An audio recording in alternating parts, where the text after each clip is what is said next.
Praise the Lord. இன்றைய வாக்குத்தத்த வசனம் நீதிமொழிகள் 28ஆம் அதிகாரம் 13ஆம் வசனம்.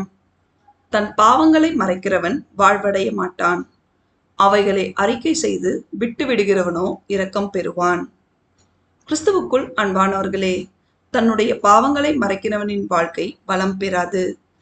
ஆனால் ஒருவன் தன் பாவங்களுக்கு வருந்தி தன் பாவங்களை ஒப்புக்கொண்டு தவறு செய்வதை நிறுத்திவிட்டால் தேவனிடத்திலிருந்து இரக்கம் பெற்று வாழ்க்கையில் பலம் பெறுவான்.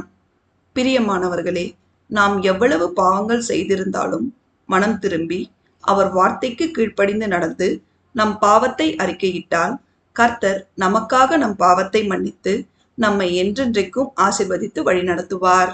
நாம் அனைவரும் பாவம் செய்யாமல் அவருடைய பிள்ளைகளாய் நடந்து அவருடைய மகா பரிசுத்தமுள்ள நாமம் மகிமைப்படும்படி நடந்து கொள்வோமாக. தேவன் நம் அனைவரையும் ஆசீர்வதிப்பாராக. ஆமேன்.